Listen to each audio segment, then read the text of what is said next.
নমস্কার, আমি বিমল শাস্ত্রী বলছি। জ্যোতিষশাস্ত্রের অনেক শুভযোগ অশুভযোগ রয়েছে। তার মধ্যে যখনই অশুভ যোগের আধিক্য বেড়ে যায় তখনই মানুষ জ্যোতিষের দরবারে যায় বা ডাক্তার বুদ্ধির কাছে যায় বা উকিলের কাছে যায় বা তাদের প্রতিকার করার জন্য বিভিন্ন রকম প্রতিকার যারা জানেন তাদের কাছে তারা হানা দেয়। এগুলো কখন যায় মানুষ, কোন গ্রহযোগের জন্য মানুষ জ্যোতিষ, ডাক্তার, উকিল, বুদ্ধি এদের কাছে এদের দরবারে হানা দেয়? অনেক শুভযোগ থাকে, তা সত্ত্বেও মানুষ দফায় দফায় জানতে চায় এইটা কখন হবে, বিয়ে কখন হবে, চাকরি কখন হবে, ঘর বাড়ি কখন হবে, দাম্পত্য জীবনেই অশান্তি কবে মিটবে, সন্তানহানি, কেন সন্তান মানুষ হচ্ছে না, বা সন্তানের সাথে মতনৈক্য বা এই টাইপের সাংসারিক নানা রকমের সমস্যা বা মামলা মকদ্দমা বা সন্তানের পড়াশোনার ব্যাপারে নানা রকম সমস্যা আর রোগ ভোগের নানা রকম এইসব সমস্যা, পারিবারিক নানা রকম বা নিজস্ব যত রকমের সমস্যা, অর্থনৈতিক থেকে শুরু করে সমস্ত কিছুর সমস্যা মানুষের তখনই হয়। নানান শুভযোগ থাকা সত্ত্বেও যদি দেখা যায় জাতচক্রে কোনো জাতক বা জাতিকার জাতচক্রের মধ্যে ৫-৬টা অশুভ যোগ আছে, এই ৫-৬টা অশুভ যোগ যদি তাদের ছকের মধ্যে একসাথে সেই কম্বিনেশন থাকে তাহলেই এই সমস্যার সম্মুখীন তারা হয় বা তখন তারা জ্যোতিষ, ডাক্তার, বুদ্ধি বা উক্ত ব্যক্তিদের কাছে তারা হানা দেয়। এই যোগগুলো হচ্ছে রাহুর সাথে বেশ কয়েকটা গ্রহের কম্বিনেশন থাকলেই এই যোগগুলো দোষে পরিণত হয়, সেটা যোগ হয় না, এটা এতটাই তার প্রভাব অশুভ হয়, হয়তো তার সেটা লগ্ন সাপেক্ষে সেটা অশুভ গ্রহ, তাই এই যোগগুলো বেশি মারাত্মক হয়ে যায়। তার মধ্যে প্রথমেই যেই যোগটার কথা বলবো, অশুভ যোগটা, সেটা হচ্ছে, আমি প্রথম থেকে বলছি, সেটা প্রথম থেকে শেষ পর্যন্ত সে গ্রহ সাপেক্ষে বলছি। রবি থেকে শনি কেতু পর্যন্ত যে 9টা গ্রহ আছে, এই 9টা গ্রহের মধ্যে বিশেষ করে 5-6টা এরকম কম্বিনেশন রয়েছে। যেমন রাহু চন্দ্র যোগ, এটাকে গ্রহণ যোগ বলে। রাহু রবি যোগ, এটাও একটা গ্রহণ যোগ।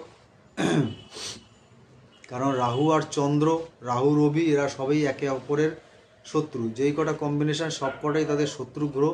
তাই এই অশুভ সমস্যার জন্য মানুষ বিভিন্ন লোকের কাছে যায়, প্রতিকারের আশায় তারা ছুটে যায়।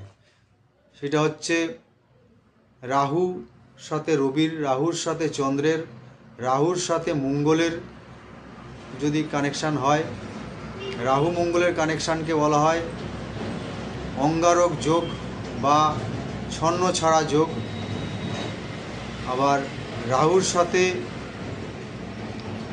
বৃহস্পতির যদি কানেকশান থাকে সেটাকে বলা হয় গুরু চণ্ডাল দোষ, মানে গুরু অর্থাৎ বৃহস্পতি আর চণ্ডাল মানে রাহু। এই রাহু বৃহস্পতির যোগকে বলা হয়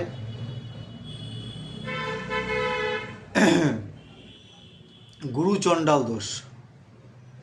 আর রাহু শনির যোগ আছে, সেই রাহু শনির যোগটাকে বলা হয় শ্রাপিত যোগ। সেটা যদি ভালো জায়গায় থাকে ভালো ফল দেবে, আর খারাপ জায়গায় থাকলে খারাপ ফল দেবে। যখন মানুষ জ্যোতিষীর কাছে ছুটে যায় তখন নিশ্চয়ই তাদের খারাপ জায়গাতেই ফল থাকে, খারাপ জায়গাতেই অবস্থান করে থাকে, যার জন্যে সে খারাপ ফল পাওয়ার জন্যই সেই জ্যোতিষীদের কাছে বা ডাক্তারের কাছে, উকিলের কাছে তারা ছোটাছুটি করেন। এই রাহুর সাথে যখন শনি কম্বিনেশন থাকে, যোগ থাকে, একসাথে একই রাশিতে অবস্থান করে, তখনই শ্রাপিত যোগ সৃষ্টি হয়। সেটা যেভাবে থাকবে সেই ভাবের থেকে যা যা বিষয় জ্যোতিষশাস্ত্রে আছে সেইগুলো তার সব নষ্ট হয়ে যায়। আরেকটা আছে কেতুর সাথে শনির যোগ, এইটা কিছু কিছু জায়গায় শুভ যোগ সৃষ্টি করেছে, যেমন শনি কেতু এই যোগটা তুলা রাশিতে এবং কুম্ভ রাশিতে সবচেয়ে ভালো ফল দেবে। কারণ তুলা রাশিতে শনি উচ্চস্থ থাকে এবং কুম্ভ রাশিতে শনি তার নিজের মূল ত্রিকোণ স্থান এবং নিজস্ব গৃহ। আর এই দুটো জায়গা ছাড়াও আরও দুটো জায়গা আছে, যেটা সেই দুটো জায়গা হচ্ছে মিথুন আর কন্যা। এই দুটো জায়গাতেও যদি শনি আর কেতু একসাথে অবস্থান করে, সেক্ষেত্রে সেই শনি কেতুর যোগের অশুভ ফল তারা খুব একটা পায় না। আর এই হচ্ছে 6টা যোগ, এই 6টা যোগই সবচেয়ে অশুভ যোগ। তবে এই 4টে জায়গা ছাড়া শনি কেতু সব জায়গাতে মোটামুটি অশুভ ফল দান করে। এই শনি কেতুর যোগটাকে বলা হয় নাগমণি যোগ। যদি শুভ স্থানে থাকে তাহলে নাগমণি যোগের শুভ ফল দেয়, আর যদি অশুভ স্থানে থাকে তাহলে নানান রকমের সমস্যা সৃষ্টি করতে পারে। সেই লগ্ন সাপেক্ষে এটাকে বিচার করতে হবে, সে কত নম্বর ঘরের অধিপতি এবং কত নম্বর ঘরে সে বসে আছে এবং কোন কোন গ্রহের সাথে কানেকশান তৈরি করেছে তার উপর নির্ভর করবে। যদি জন্মছকে দেখা যায় আপনার ধরুন মেষ লগ্নের সাপেক্ষে রাহু আর মঙ্গল যদি সপ্তম ঘরে বসে থাকে, তাহলে এটা কতটা অশুভ আপনারা বুঝতে পারছেন। কারণ সপ্তম ঘর হচ্ছে দাম্পত্য ঘর, সেই ঘরে রাহু মঙ্গল বসে থাকছে, অর্থাৎ ছন্নছাড়া যোগের সৃষ্টি হয়ে গেল। আর শনি হচ্ছে এখানে মঙ্গলের শত্রু গ্রহ এবং রাহু শত্রু গ্রহ। এই দুটো গ্রহ একত্রিতভাবে সপ্তম স্থানে অবস্থান করে থাকাতে ছন্নছাড়া যোগ সৃষ্টি হয়ে গেল। এই যোগটা মকর লগ্নের জন্য আরও অশুভ, কারণ মকর লগ্নে রাহু মঙ্গল যদি একসাথে অবস্থান করে থাকে তাহলে উভয়ের শত্রু গ্রহ হয়ে মঙ্গল নিচস্থ হয়ে গিয়ে খুবই অশুভ ফলদান করবে দাম্পত্য জীবনের ক্ষেত্রে। এরকমভাবে দেখবেন আপনাদের ছকে কোনো না কোনো সমস্যা আছে কি না। এরকম কম্বিনেশান রাহুর সাথে কোনো অশুভ গ্রহ, চন্দ্র, রবি, মঙ্গল, বৃহস্পতি, শনি কেতু, এরকম যদি কম্বিনেশান থাকে তা সঠিক প্রতিকার করা দরকার, লগ্ন সাপেক্ষে প্রতিকার করতে হয়। আর এটা কখন এটা ফল দেওয়া শুরু করে অশুভ ফল, সেটা ফল দেবে যখন সেই জাতক জাতিকার যে ভাবে গ্রহটা বসে থাকবে সেই ভাবের অশুভ ফল দেওয়া শুরু করবে। যদি পঞ্চম ঘরে বসে থাকে তাহলে সন্তানের ব্যাপারে নানা রকম অশুভ চিন্তা।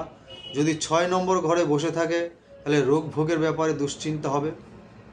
যদি সপ্তম ঘরে বসে থাকে তাহলে দাম্পত্য জীবনে নানা রকম সমস্যা। প্রত্যেকটা ভাবের থেকে এক একটা বিষয় আছে, সেসব ভাবগুলো নিয়ে একদিন ডিসকাস করা যাবে। কোন কোন ভাব থেকে আমরা কি কি বিচার করে থাকি, জ্যোতিষশাস্ত্রে কি কি আলোচনা হয় প্রত্যেকটা ভাব।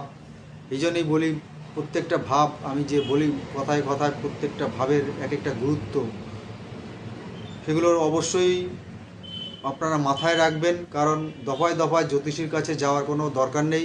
আপনারা যদি একটুখানি বুদ্ধি খাটিয়ে আপনারা বিচার করতে পারেন আপনার লগ্ন সাপেক্ষে কোন গ্রহ কোথায় বসে আছে বা সেই অধিপতি গ্রহগুলোকে যদি জানতে পারেন, তাহলে খুব সহজেই আপনারা বুঝতে পারবেন যে আপনাদের সমস্যা আপনারা নিজেরাই সেই গ্রহের মন্ত্র, বা ইউটিউবেই আপনারা দেখে নেবেন গ্রহের মন্ত্র ও কি কি দেওয়া আছে, বা গুগলে সার্চ করে দেখতে পারবেন সেই গ্রহের জপ তপ কি আছে সেইগুলো করবেন, বা সেই গ্রহের কালার থেরাপিটা করে আপনারা নিজেরাই সংশোধন করবেন। বা ওই সময় অযথা উত্তেজিত হলে চলবে না, কারণ রাহুর সাথে যে সমস্ত অশুভ গ্রহগুলো রয়েছে তারা উত্তেজিত হলেই সেই ফল মারাত্মক বাড়াবাড়ি করে দেয়।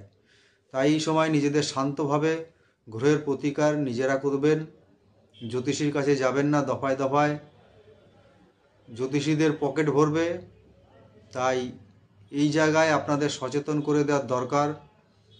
অযথা আমাকেও ফোন করবেন না, খুব প্রয়োজন হলে ফোন করবেন, ফোনের থেকে বলবো হোয়াটসঅ্যাপ করবেন, জন্ম তারিখ, জন্ম সময়, জন্মস্থান জানিয়ে নাম ফোন নাম্বার দিয়ে তবে হোয়াটসঅ্যাপে জানাবেন। তাহলে আপনাদের যদি কিছু সমস্যা থাকে আমি যতটুকু জানি, আমার যতটুকু বিদ্যায় আপনাদের জানানোর চেষ্টা করব। আপনারা উপকৃত যদি হন তাহলে এটাই আমার সার্থকতা, আমার ভিডিও করার সার্থকতা।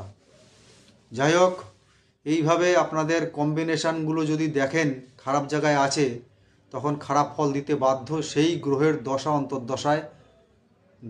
অন্তর্দশা বা প্রত্যন্তর্দশা, সূক্ষ্ম দশা, এইসব যদি পাস হয়, দশাগুলো যদি দেখতে পারেন, লক্ষ্য করতে পারেন। দশাটা দেখা একটু মুশকিল আছে, কারণ জ্যোতিষীর ছক যদি আপনাদের কাছে থাকে দেখবেন দশা অন্তর্দশা লেখা থাকে, সেখান থেকে বার করা একটু মুশকিল আছে। সেই ব্যাপারে যদি জানতে চান আমাকে হোয়াটসঅ্যাপ করবেন, এটা বলে দেওয়া যাবে কখন কোন দশা। কারণ যখনই সমস্যা হয় জানবেন অশুভ গ্রহের দশা বা অন্তর্দশা চলছে, এটা হতেই হবে। নাহলে যখন মানুষ ভালো থাকে কেউ কখনো ফোন করে না বা হোয়াটসঅ্যাপ করে না, কেউ জ্যোতিষীর পরামর্শ নেয় না। এটা যখন সময় খারাপ থাকে তখনই এইসব দশাগুলো চলে। যেই কম্বিনেশন বললাম 6টা, এছাড়াও আরেকটা আছে কালসর্পদোষ। সেই কালসর্পদোষেও মানুষ নানা রকম বাধা বিঘ্নের সম্মুখীন হয়, বিভিন্ন হওয়া কাজগুলো বাধা পড়ে যায়, বা অর্থনৈতিক সাংসারিক যত রকম সমস্যার কথা বললাম, ওই সমস্যাগুলো কালসর্পদোষের জন্য হয়ে থাকে। এর জন্য আপনারা শিবলিঙ্গে কাঁচা দুধ, বেলপাতা অর্পণ করতে পারেন, বা শিবলিঙ্গে তামার সাপ দান করতে পারেন, অথবা প্রতি সোমবার মহামৃত্যুঞ্জয় মন্ত্র 108 বার পাঠ করতে পারেন, অথবা 3 বারও পাঠ করতে পারেন, অথবা ইউটিউবে শুনতে পারেন। আপনাদের যেটা মনে চায় সেটা করবেন। মনে চাপ দিয়ে কিছু করবেন না, মন থেকে যেটা স্বতঃস্ফূর্তভাবে চাইবে সেইটাই করবেন, তাহলেই সঠিক প্রতিকার হবে। আর মন থেকে না চাইলে জোর করে কিছু করার চেষ্টা করবেন না, প্রতিকার কিন্তু বিফলে যাবে। এরপরেও যদি কিছু জানার থাকে আমাকে হোয়াটসঅ্যাপ করবেন।